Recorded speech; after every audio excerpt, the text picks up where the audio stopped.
Hello engineers, कैसे हैं आप लोग। आई होप कि आप सभी अच्छे होंगे। दोस्तों, आज की इस वीडियो में हम लोग डिस्कशन करेंगे सोल्डरिंग के बारे में। ये सोल्डरिंग क्या होता है, इसके बारे में हम डिस्कशन करेंगे, साथ में इसके टाइप्स वगैरह के बारे में भी जानेंगे। सबसे पहले समझ लेते हैं सोल्डरिंग क्या है। देखिए, आपके घर में जो भी इलेक्ट्रिकल या इलेक्ट्रॉनिक्स बेस्ड इक्विपमेंट होते हैं, वो कभी भी अगर खराब हो जाते हैं तो आप उनको कहाँ पे लेके जाते हो, शॉप में लेके जाते हो उनको सुधरवाने के लिए। अब शॉपकीपर जो होता है या फिर शॉप वाला जो भी होगा, वो आपका कुछ इस तरीके का इक्विपमेंट का यूज करता है। अगर कोई भी कंपोनेंट हमारा बर्न हो जाता है या फिर कुछ भी खराबी होती है या तार को आपस में जोड़ना होता है, इस तरीके का इक्विपमेंट यूज कर रहा होता है उसको सोल्डर करने के लिए, उसको आपस में ज्वाइन करने के लिए। तो इस इक्विपमेंट को ही हम लोग क्या कहते हैं, सोल्डर आयरन कहते हैं। सोल्डर आयरन कहते हैं, राइट। इसको हम लोग सोल्डर आयरन कहते हैं। अब ये कैसे काम करता है, कितने टाइप्स का होता है, क्या इसके जो भी डिटेल्ड स्टडी हो सकती होगी, वो आज के इस वीडियो में हम लोग डिस्कशन करेंगे। तो वीडियो बहुत ज़्यादा इंपॉर्टेंट है। साथ ही में अगर आप इलेक्ट्रिकल या इलेक्ट्रॉनिक इंजीनियर बनना चाहते हो, साथ में या फिर आप इंजीनियरिंग के फील्ड में आगे काम करना चाहते हो, तो सोल्डर आयरन के बारे में जानना बहुत ज़्यादा इंपॉर्टेंट हो जाता है। क्योंकि बहुत से इलेक्ट्रिकल कनेक्शंस करने के लिए या फिर बहुत से फील्ड में वेरियस टाइप्स में हम लोग इसका यूज कर रहे होते हैं। वाइल्ड इसका एप्लीकेशन होता है, इसलिए इसके बारे में जानना, इसके प्रोसेस के बारे में जानना बहुत इंपॉर्टेंट होता है। तो चलिएगा वीडियो के मेन कंटेंट की तरफ में मूव करते हैं। सबसे पहले समझ लेते हैं ये सोल्डरिंग क्या होता है, ठीक है। अगर आपसे बोला जाता है कि क्या आप सोल्डरिंग कर लेते हो, तो आप क्या रिलेट करोगे। देखो, सोल्डरिंग का मतलब होता है कि दो धातुओं को आपस में जोड़ना, ठीक है। अगर आपने देखा होगा, जैसे कि ये एलईडी, मान लीजिए ये हमारा पीसीबी बोर्ड है। आपने घर में अगर कभी देखा हो, टीवी वगैरह जब खोला जाता है या मोबाइल वगैरह खुलता है, तो एक ग्रीन कलर का बोर्ड देखने को आपको मिलता है, तो उसको क्या कहते हैं, पीसीबी कहते हैं, प्रिंटेड सर्किट बोर्ड कहते हैं।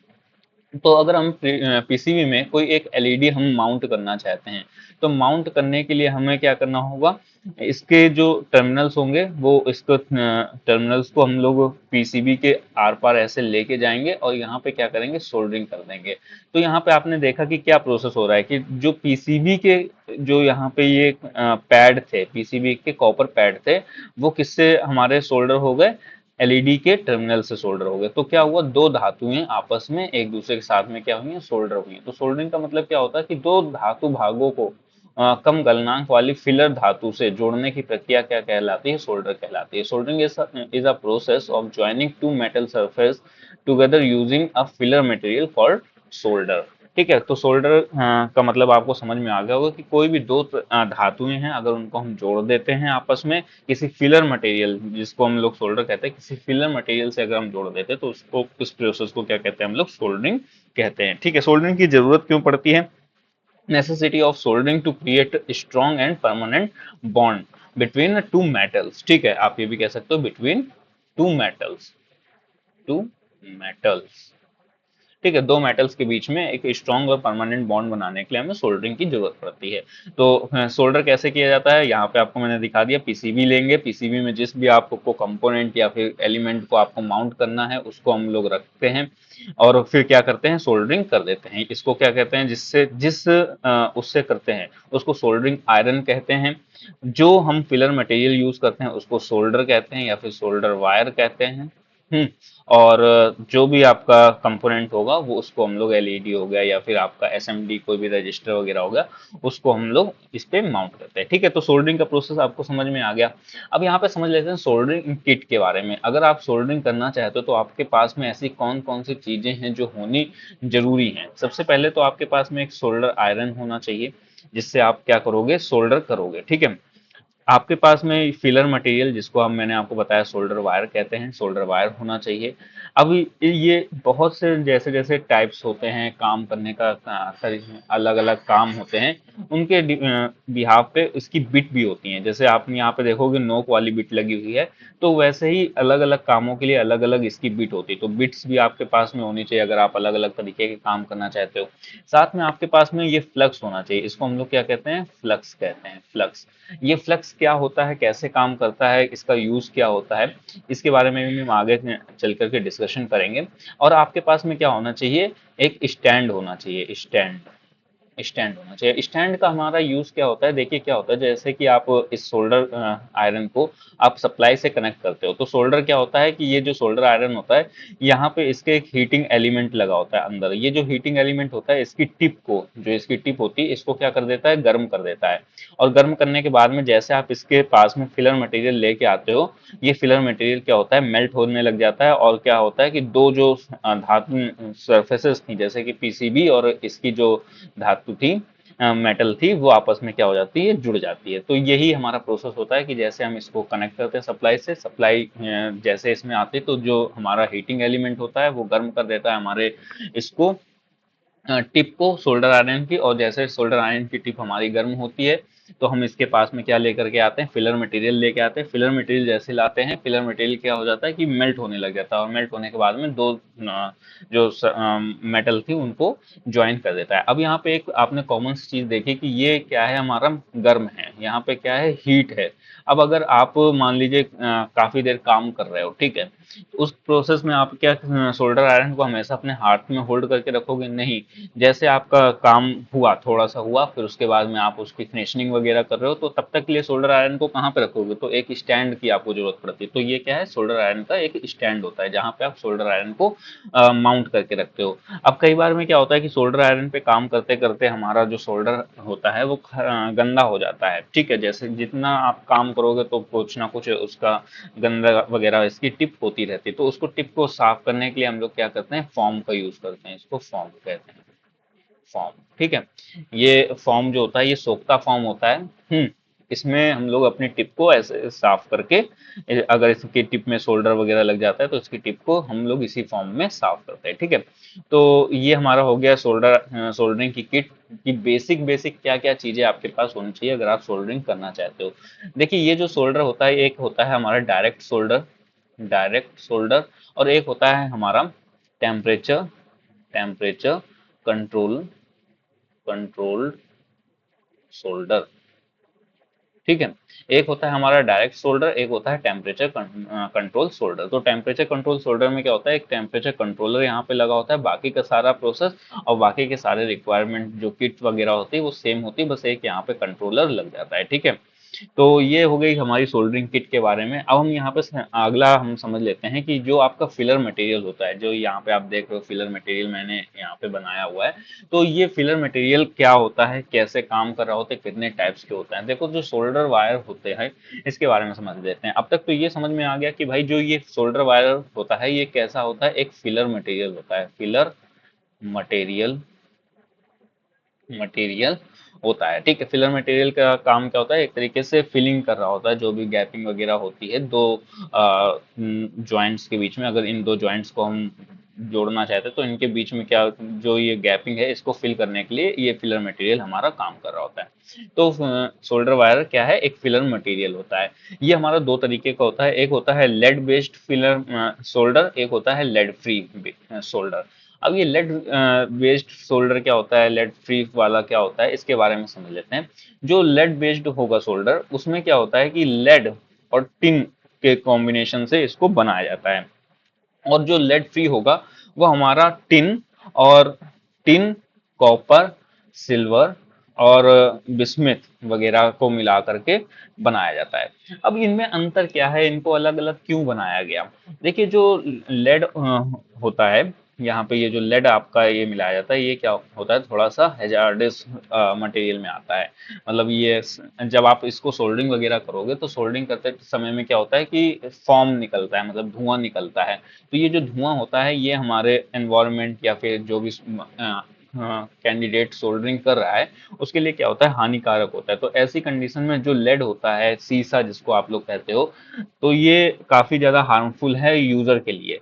तो इस सोल्डर का हम लोग कई जगह कम इस्तेमाल करते हैं, लेकिन कई जगह पे रिक्वायरमेंट होती है, वो अलग अलग वेरियस फैक्टर्स डिपेंड्स कर रहे होते हैं, कहाँ पे जरूरत है वो अलग फैक्टर है। लेकिन आप जो सोल्डर होता है वो हमारा दो तरीके का बनाया जा सकता है, एक होता है लेड बेस्ड, एक होता है लेड फ्री। ठीक है, तो लेड बेस्ड में क्या होगा, लेड और टिन का होता है, और अगर जो लेड फ्री होगा उसमें क्या होगा, टिन, कॉपर, सिल्वर और बिस्मिथ, आपका कई इन इन सम केसेस में बिस्मिथ भी मिलाया जा रहा होता है। अब जो इनका रेशियो होता है वो रेशियो क्या होता है, यहाँ पे आप देखोगे कि अगर आपका लेड और टिन है तो ऐसी केस में आपका 60-40 का रेशियो आपको देखने को मिल जाएगा, या फिर 63-37 का रेशियो आपको देखने को मिल जाएगा। ठीक है, अगर आप लेड बेस्ड सोल्डर आप यूज करते हो तो इस केस में आपको यहाँ पे 60-40 मतलब कि 60% लेड और 40% आपके पास में टिन होगा, या फिर 63% आपका लेड होता है और 37% आपका क्या होता है, टिन होता है। ठीक है, ये आपको यहाँ पे देखने को मिल जाएगा। तो ऑब्जेक्टिव्स वगैरह में कई बार आपसे पूछा जा सकता है कि लेड बेस्ड सोल्डर में कितना आपका रेशियो रहता है, तो आप यहाँ पे ये टिक मार्क कर सकते हो। अब ये जो लेड होता है, लेड के बिहाफ पे ही क्या होता है कि स्ट्रॉन्गबिलिटी जो होती है इसकी वो बढ़ती है। मतलब कि जितना ज्यादा आपका मटेरियल में लेड होगा, जितना ज्यादा लेड होगा उतना ज्यादा वो क्या होगा, सोल्डर हमारा मजबूत होता है। तो लेड का मिलाने का मेन प्रोस्पेक्टिव क्या है कि जो लेड बेस्ड हमारे सोल्डर होते हैं वो क्या होते हैं, ज्यादा मजबूत होते हैं in comparatively to lead free solders. ठीक है, और जो लेड बेस्ड सोल्डर्स होते हैं वो हमारा शाइनिंग वगैरह में भी आपको काफी अच्छे देखने को मिल जाएंगे।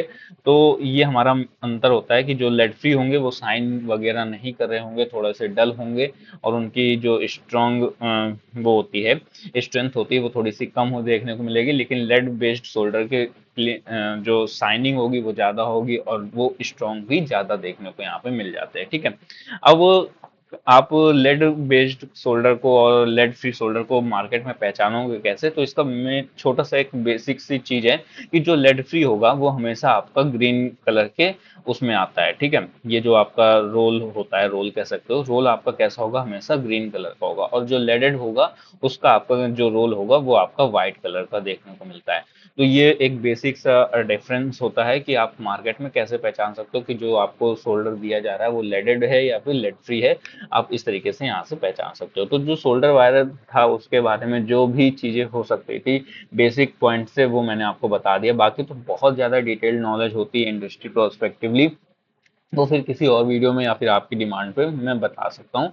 लेकिन अगर आपको चाहिए तो आप डिमांड करने के लिए आप कमेंट कर सकते हो। ठीक है, तो सोल्डर वायर के बारे में हमने डिस्कशन कर लिया, अब समझ लेते हैं फ्लक्स के बारे में। फ्लक्स क्या होता है, तो फ्लक्स जो मैंने आपको यहाँ पे बताया था, आपने देखा था कि ये एक डब्बे में फ्लक्स रखा हुआ था। तो इसका काम क्या होता है, इस फ्लक्स का काम क्या होता है कि जो भी हमारी जैसे कि ये दो हम मेटल को आपस में क्या करना चाहते हैं, सोल्डर करना चाहते हैं।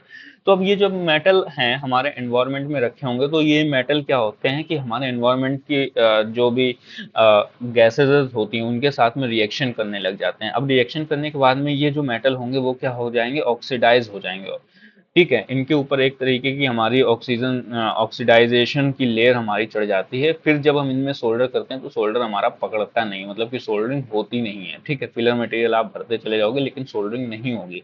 तो इस केस में क्या किया जाता है कि इसके ऊपर हम लोग क्या करते हैं, फ्लक्स को अप्लाई करते हैं। फ्लक्स क्या करता है कि जो ये ऑक्सीडाइजेशन हुआ था इस मटेरियल का, उसको क्या कर देता है, हटा देता है, और फिर क्या किया जाता है, सोल्डरिंग किया जाता है, जिससे क्या होता है कि सोल्डर हमारा आसानी से पकड़ लेता है और सोल्डर हमारा यहाँ पे फिल हो जाता है। तो flux are used in soldering to remove oxidize and other impurities that prevent proper adhesion between metals. ठीक है, तो फ्लक्स क्या होता है कि जो ऑक्सीडाइज होती हैं आपकी लेयर्स उनको कम कर देता है, इम्प्योरिटीज को हटा देता है उनके ऊपर से। इससे क्या होता है कि जो आप सोल्डर करना चाहते हो वो अप्लाई हो जाता है। ठीक है, तो ये फ्लक्स का हमारा छोटा सा एक बेसिक काम होता है। कुछ इस तरीके का आपको फ्लक्स इंडस्ट्री में देखने को मिल जाएगा, और भी बहुत तरीके के फ्लक्स वगैरह होते हैं।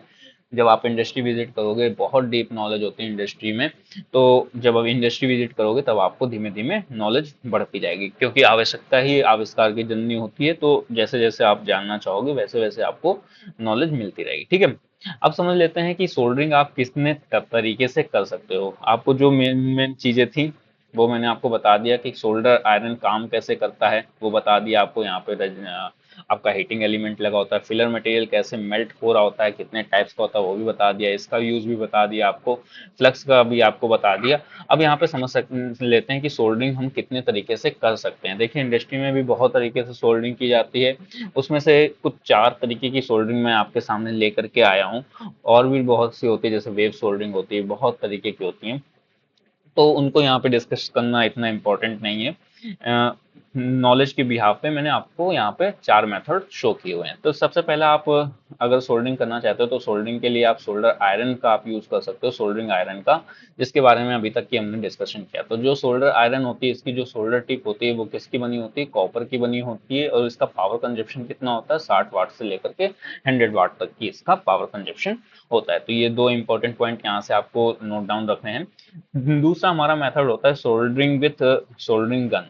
तो इस तरीके की आपको यहाँ पे सोल्डरिंग गन देखने को मिल जाएगी। यहाँ पे जो फिलर मटेरियल होता है, मतलब कि सोल्डर वायर होता है, वो पीछे लगा होता है, और जैसे जैसे आप इसको ट्रिगर करते रहते हो, वैसे वैसे यहाँ से जो सोल्डर वायर होता है या फिर फिलर मटेरियल होता है वो आगे आता रहता है, और इसकी टिप जो होती है एक तरीके से, जैसे ये हमारा यहाँ पे इस आयरन की टिप थी, वैसे ये एक टिप होती है, यहाँ पे रजिस्टिव एलिमेंट लगा होता है, और टिप क्या होती है, गर्म होती है, और ये आगे आता रहता है, और ये हमारा मेल्ट होता रहता है, और फीलिंग होती रहती है। ठीक है, तो सोल्डरिंग विथ सोल्डरिंग गन, ठीक।